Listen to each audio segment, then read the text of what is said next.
იო. როგორ ხართ? კეთილი იყოს თქვენი დაბრუნება She Loves the Gloves YouTube არხზე. ვინც არ მიცნობთ, ჩემი სახელი არის დუდი.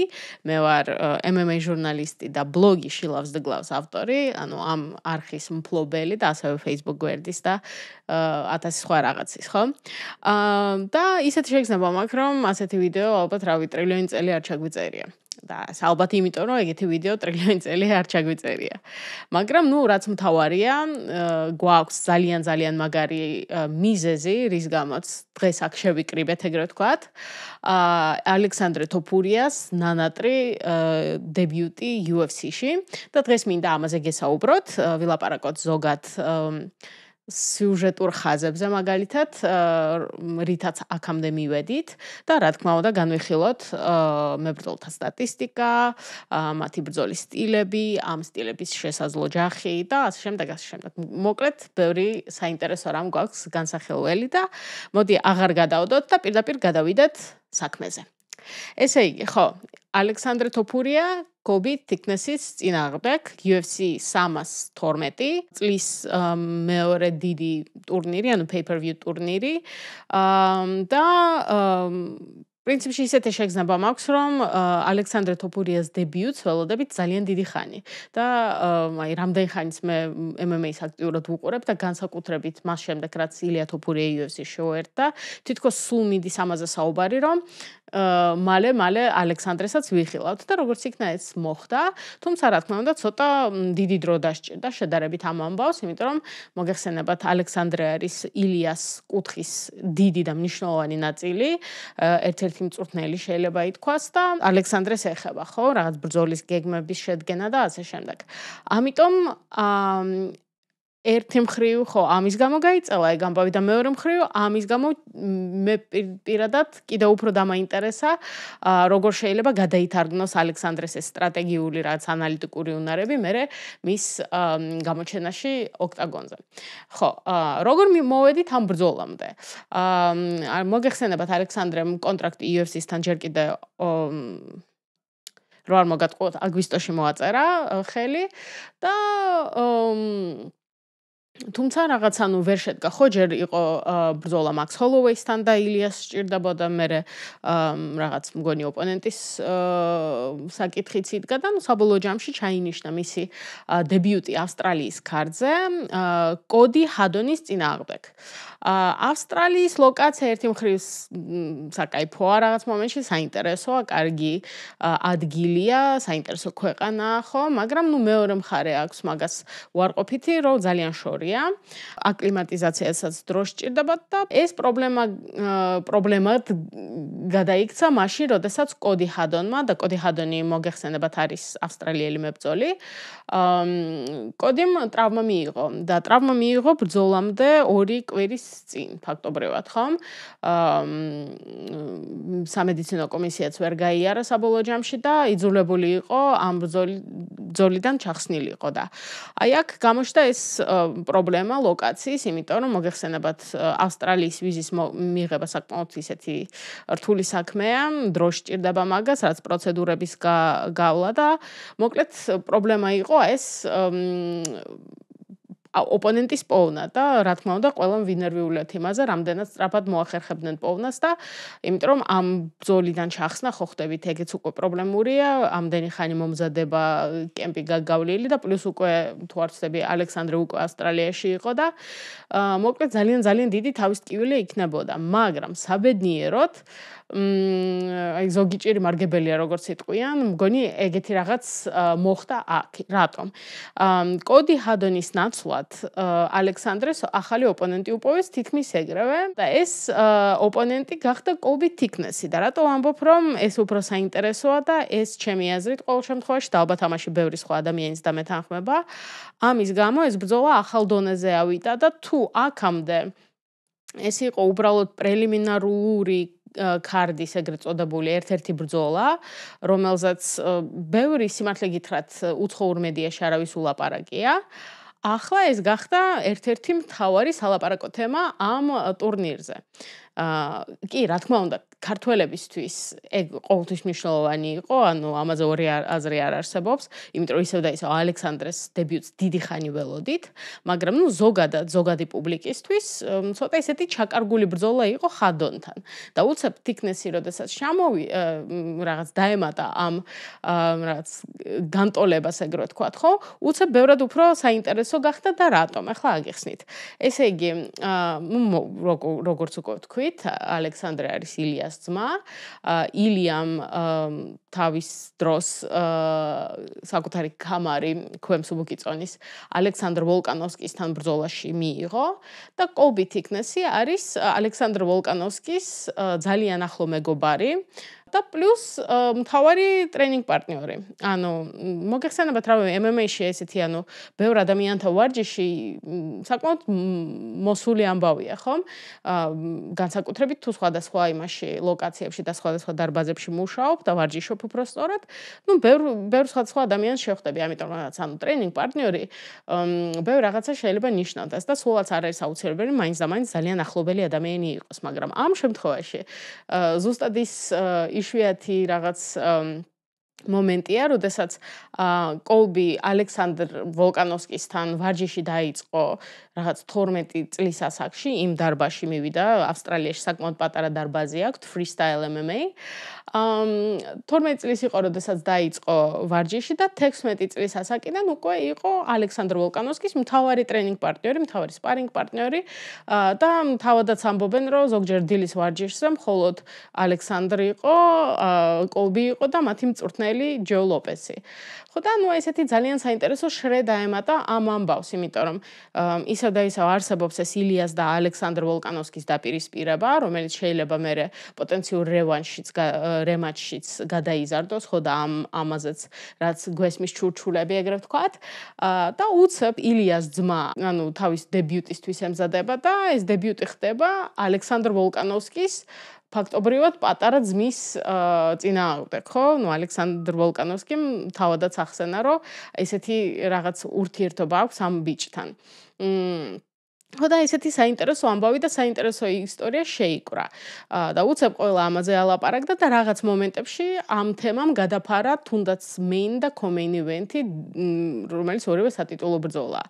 და ჩემი აზრით მე არც მახსოვს პრინციპში, ანუ ორივე ადამიანმა ორგანიზაციაში დებიუტისთვის ემზადებოდეს და ამ ხელა ეგრეთ წოდებული ჰაიპი და ამ ხელა ყურადღება ჰქონდეს ამ ბრძოლას.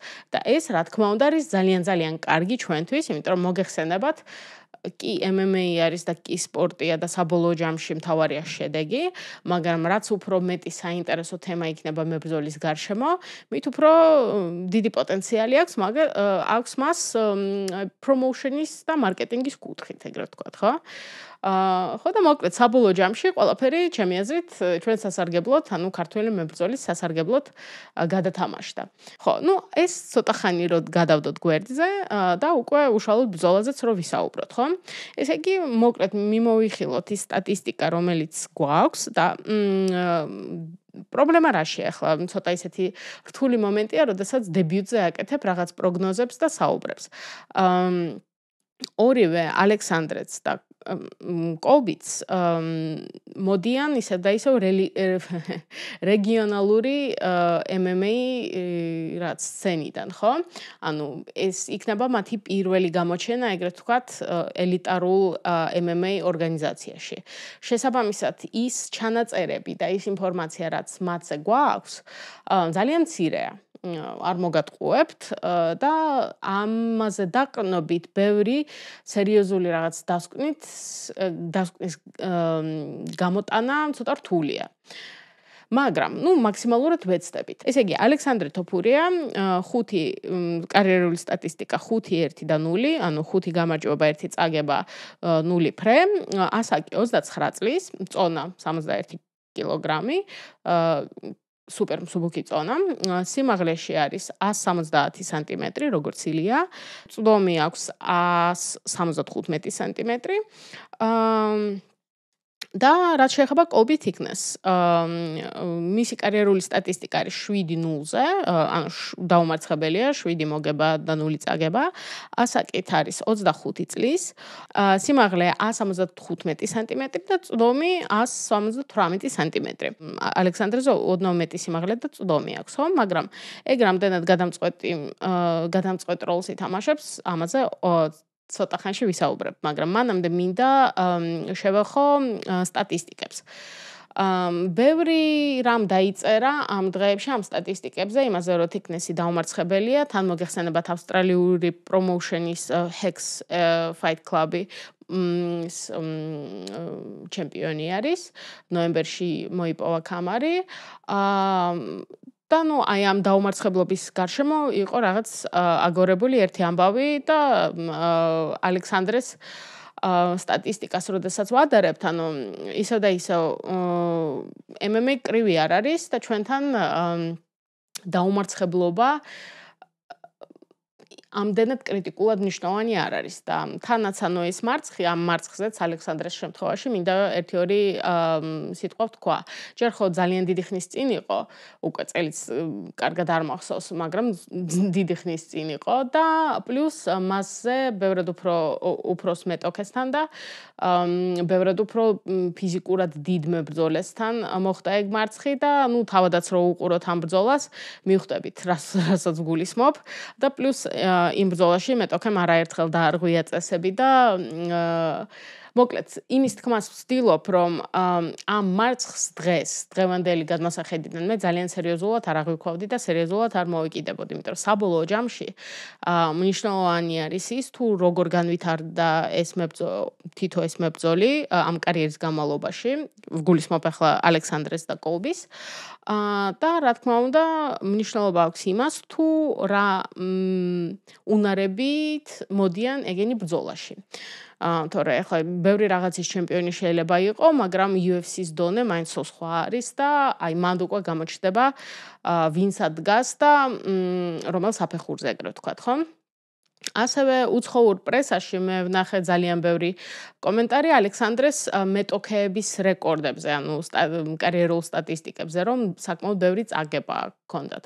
ამაში სიმართლე გითხრათ, მე ისევ და ისევ შეგიძლიათ გააკრიტიკოთ ეგ და ამაზე საუბარი ყოველთვის შეიძლება, ზოგადად ყველაფერზე შეიძლება საუბარი, მაგრამ რეგიონალურ სცენაზე და რეგიონალურ დონეზე ეგრეთ ვთქვათ, როდესაც ჩხუბობ, ეგეთი რაღაცები მოსულია იდეაში, ამაში რაც გასაოცარი და მოულოდნელი არაფერია თითქმის რა. ამიტომ ეს კომენტარებიც სადმე თუ შეგხვდებათ იდეაში, ამასაც შეგიძლიათ ძალიან დიდი იმით სერიოზულობით არ მოეკიდოთ რა. საბოლოო ჯამში მოკლედ, იმის თქმას ვცდილობ ძალიან გრძელი გზით, ხო? რომ ყველაფერი გამოჩნდება ოქტაგონზე. ძალიან რთულია ახლა განსაჯო იმ ოპოზიციის დონე, რომელიც მაგალითად კოლბის შეხვდა და შევადარო მას ალექსანდრეს და საბოლოო ჯამში, რეალურად ამ ყველაფერს დიდი მნიშვნელობა არ აქვს. ყველაფერს უმეტესწილად წყვეტს მაინც და მაინც სტილების ჯახი და ეგ ყველაფერი ძალიან საინტერესო ხდება. დავიწყებ კოლბი თიკნესით და მივხვდებით რატომაც. მოკლედ, კოლბი არის კარგი მებრძოლი, ისევ და ისევ 25 წლის არის, ძალიან პატარაა ჯერ ასაკით, რაც შეეხება მისი ბრძოლის ტექნიკას და მიდგომას, ხო? აი, როდესაც მის ბრძოლებს უყურებთ და თუ ნანახი არ გაქვთ, გირჩევდით, რომ გენახათ, YouTube-ზეც დევს, შეგიძლიათ დასერჩოთ და იპოვოთ. თავდაპირველად, როდესაც დააკვირდებით, თითქოს ტიპიური თანამედროვე MMA სტილი აქვს. რაღაც თავისებურებებით, რომელიც დამახასიათებელი არის ზელანდიელი და ავსტრალიელი მებრძოლებისთვის და რაც გულისხმობ ამაში. ძალიან უყვარს სრულ მოძრაობები, ეგრეთ წოდებული ფეინტები. სულ საკმაოდ დინამიკურია, საკმაოდ ესეთი მოძრავი სპორტსმენია და ძალიან საინტერესო არის ის, რომ მოკლედ აი ამ სრულ მოძრაობებს ძალიან აქტიურად იყენებს და აქტიურად იყენებს კიკებს, ფეხების დარტყმებს და რა თქმა უნდა, ეს წვდომი და ეს გრძელი ფეხები ამაში ეხმარება, იმიტომ რომ აი თუნდაც ამ კიკებს და ამ ფეინტებს და ჯებებს იყენებს იმისთვის, რომ დისტანცია გაზომოს, ხო? პირდაპირ გეტყვით, რომ პრინციპში აღნაგობიდანაც გამომდინარე შეგვიძლია ვივარაუდოთ, რომ მაინც და მაინც ნოკაუტის დიდი ძალა არ აქვს. კი, კარიერაში აქვს თუ არ ვცდები 2 TKO, ტექნიკური ნოკაუტი, 3 გადაწყვეტილებით მოგება აქვს და 2 submission-იც აქვს, ხო? ანუ მახრჩობელა მტკივნეული ილეთი. ხო, ეს ამის გარდა ხო, ანუ ნოკაუტის ძალაზე რასაც ვამბობდი, ხომ? ანუ დიდი ნოკაუტის ძალა მაინც და მაინც არ აქვს. და მიდგომა შესაბამისი აქვს, ხო? ანუ ეს კიკები, ეგრეთ წოდებული, ანუ ფეხის დარტყმები და ეს ფეინტები, ანუ დისტანციის გაზომვა შეეხმარება იმისთვის, რომ მერე გადავიდეს იმაზე, რაც ჩემი აზრით და მე ესე მომეჩვენა, მისი სტილის ძირითადი ძლიერი ნაწილია. და ეს არის გრეპლინგი. ანუ ჭიდაობა და პარტერში ჩაყვანა და მე იქ ground and pound-ი ან submission-ი, ხო? ჯიუ-ჯიტსუს რომელიმე ილეთით. ამაში არის გაცილებით უფრო კარგი ჩემი აზრით და ეტყობა, რომ თავს ბევრად უფრო კომფორტულად გრძნობს, როდესაც პარტერში არის. ამიტომ ამაში ზუსტად გულისხმობ აი ამ რაღაცნაირად თანამედროვე მიდგომას MMA-ის მიმართ, როდესაც ცდილობ მაქსიმალურად, ხო, რაღაცნაირად გამიქსო, ხო, ანუ შეურიო ერთმანეთს თუნდაც ეს ცრუმოძრაობების აქტიური გამოყენება, ძალა რადგანაც არ გაქვს და გაქვს კარგი, მაგალითად გრეპლინგი, ამაზე ხარ ორიენტირებული და კონკრეტულ რაღაც ერთ განზომილებაში არ ხარ გაჭედილი, ხო? ეს რაც შეეხება მის სტილს და ამ ძირითად რაღაც კარგ მხარეებს, ხო? მე რაც არ მომეწონა, არის ის, რომ თითქოს ძალიან ქაოსურია. და რაც გულისხმობ ამაში, ანუ არ მომეჩვენა, რომ მაინც და მაინც ხო გეგმა აქვს, რა თქმა უნდა, ანუ ოქტაგონზე გეგმით გამოდის, კი, მაგრამ ამ გეგმას თითქოს თავად ვერ კარნახობს. ანუ სარგებლობს რაღაც შექმნილი სიტუაციებით, მაგრამ მაინც და მაინც არ ვარ დარწმუნებული, რამდენად თავად არის პასუხისმგებელი იმაზე, რომ ეს სიტუაციები შეიქმნას. რას გულისხმობ ამაში? და ამას შევადარებ ახლა ალექსანდრეს სტილს. ალექსანდრეს სტილი თავადაც აღნიშნავს ამას და არაერთხელ გვილაპარაკე ამაზე, რაღაც მომენტებში გავს ილია თოფურიას სტილს, ხო? აღნაგობითაც გვანან ერთმანეთს, სიმაღლეშიც გვანან ერთმანეთს და თითქმის იდენტურია თუ არ ვცდები, როგორც უკვე ვთქვი, მაგრამ სტილებითაც შესაბამისად გვანან. ოღონდ ეს მსგავსება და ამ მსგავსების და ძირითადი ნაწილი, რაცაც ორივეში შეგვიმჩნევია, ხო, არის ის, რომ ბრძოლის პირობებს თავად კარნახობენ, როგორც ალექსანდრე, ასევე ილია. კი, შეიძლება ალექსანდრე ილიაზე რაღაც მომენტებში უფრო ნაკლებად გამოირჩევა პრესინგით და ასე შემდეგ, მაგრამ ან ყოველ შემთხვევაში თავად მაგას ამბობს, ხო, რომ ბევრად უფრო მომთმენი ვარო და რაღაც, მაგრამ ორივე ძალიან კარგად კარნახობს აი ამ სტილს, კი არა და ტემპს და იმ ვითარებებს, თუ რა ვითარებებშიც გაიმართება ბრძოლა, რასაც ვერ აკეთებს მაგალითად კოლბი თიქნესი. და აქ მგონია, რომ მოხდება მთავარი ეს დაპირისპირება და რაშიც ვხედავ ალექსანდრე თოფურიას უპირატესობას. აი, ალექსანდრეს ოქტაგონზე როდესაც უყურებთ, კი, ამასაც გავს, ანუ ამასაც აქვს რაც თავისი გეგმა და მიდგომა, მაგრამ თითქოს ბევრად უკეთესად შეუძლია თავად შექმნას ის სიტუაცია, სადაც ამ გეგმის განხორციელებას მაქსიმალურად ეფექტურად შეძლებს. აი, რასაც გულისხმობთ ეგრეთ წოდებულ სეტაპებში, ხო? ანუ რაღაცნაირად აიძულო შენი მეტოქე და ჩააგდო ისეთ სიტუაციაში, სადაც შეგიძლია მაქსიმალურად ეფექტურად ისარგებლო შენი საყვარელი ილეთებით ან იმ ფიზიკური უპირატესობებით, რაც გაქვს. და ფიზიკურ უპირატესობებზე თუ საუბრობთ, მე ცალსახად აღნიშნავ, რომ ალექსანდრე თოფურიას ბევრად უფრო მეტი ფიზიკურობა გააჩნია, ეგრეთ ვთქვათ, ხომ, აი ეს სუფთა ფიზიკური ძალა, თუნდაც თუ კლინჩი შევლენ ერთმანეთთან და მგონია ეგ მან გამოჩნდება თუ ეგეთი სიტუაცია შეიქმნა და პლუს ამას ალექსანდრეს აქვს ჩემი აზრით ბევრად უფრო მეტი პოტენციალი დანოკაუტების, ხო?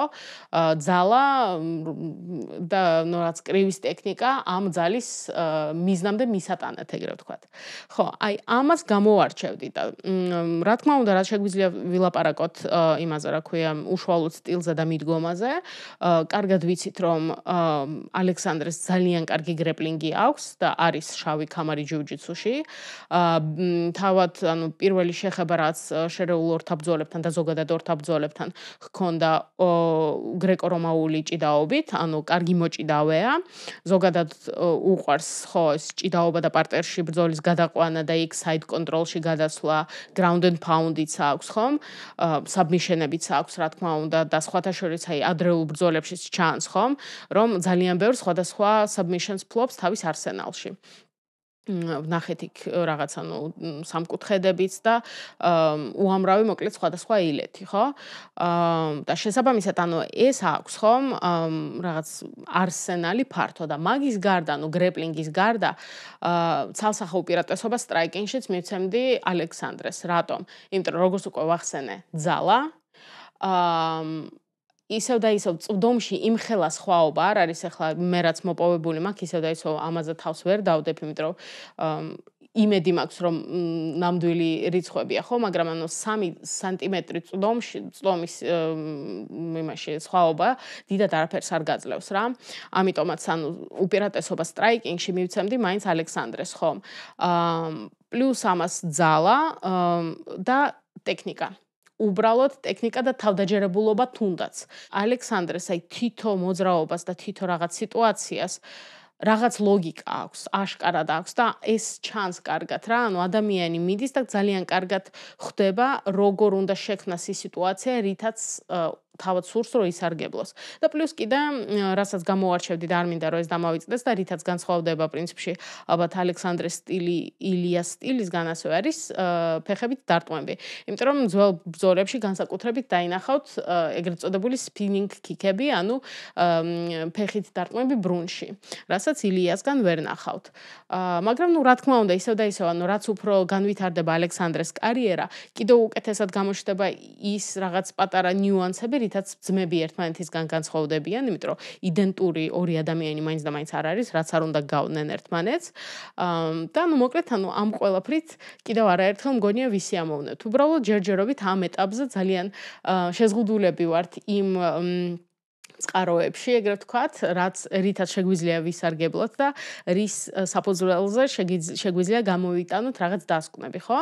მაგრამ გარდა იმის თუ რის ნახვა შეგვიძლია ამ ვიდეოებში და ძველ ბრძოლებში და რაც სპარინგის ჩანაწერებში, კიდე გვაქვს ინფორმაცია თუნდაც მერაბ დვალიშვილისგან და გურამ ქუთათელაძესგან და სხვა ადამიანებისგან, რომლებსაც უშუალოდ ალექსანდრესთან უვარჯიშიათ და ყველა აღნიშნავს იმას, რომ უმაღლესი დონის უნარები აქვს, ხომ?